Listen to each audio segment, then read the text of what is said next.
Spare parts, no problem. Everything was probably as perfect as it could be. And then the coronavirus happened, and that's when the wheels really started to fall off.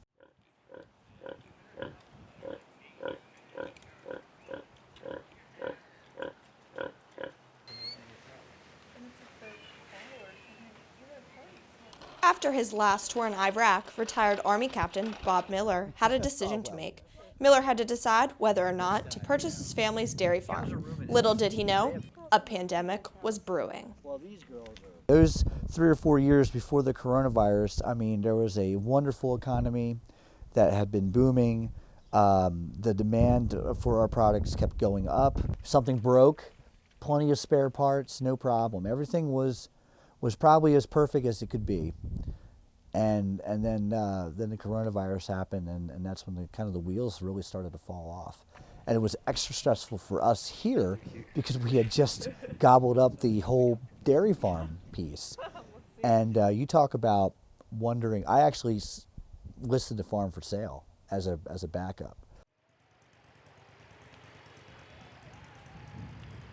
Pig farmer Bob Maddie originally started his homestead to feed family and friends higher quality meat.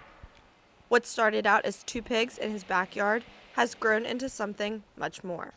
I am an incessant reader.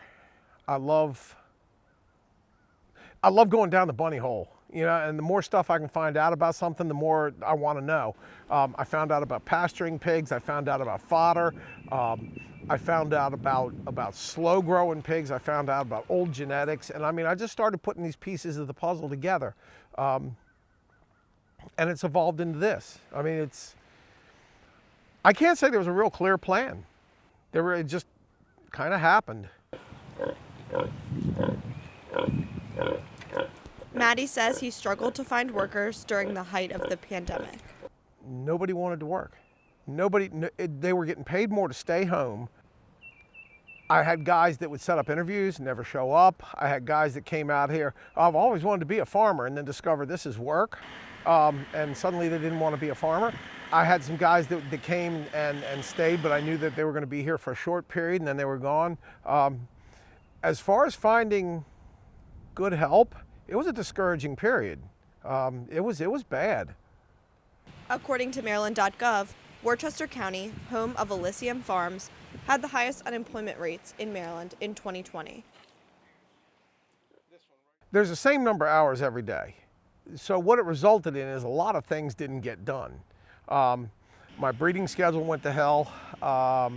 Pigs didn't get bred that should have been bred. Things got past me. We did a lot of business with a coffee shop that we had worked together with for many years, the Rise Up Coffee Shops, and they shut down. They shut themselves down, which they were taking at the time 60 to 70% of our milk. So you talk about a big concern. Fortunately, Governor Hogan did not cancel farmers markets, because in Delaware they did, and that was a disaster for the people of Delaware. But Governor Hogan, particularly markets that were outdoors, like the Camden Avenue one, left them alone. And I thought that was probably one of the greatest things that could be done. Heather Oland says that she has been coming to the Camden Avenue Farmers Market for 2 years. It was really nice that, when COVID hit, they were able to keep things going and try to do things in a way that made people feel safe. And I was really actually heartened to see how many people came out to support the farmers market during COVID. The food is so much fresher. I really, really like the freshness of it, and I really like the idea that the food hasn't traveled a great distance. That's why I have the fob taken off of it. I don't know, I would like to think COVID made us a little more aware of we should know where our food comes from. We should know who's growing our food. We should know how that food's being grown. Every step I've ever taken has led me to this chair right now. So do I wish something was different? I wish grain prices were cheaper. I wish diesel fuel was cheaper. But beyond that, no, I don't, I'm fine. I take it as it's given to me. You got to play the hand you're dealt.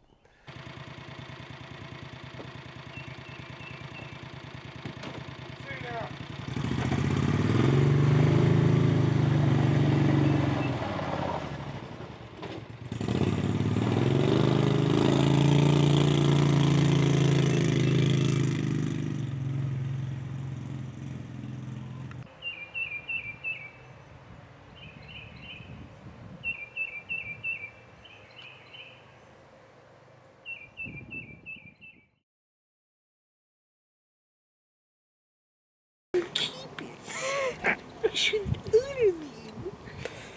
I love them.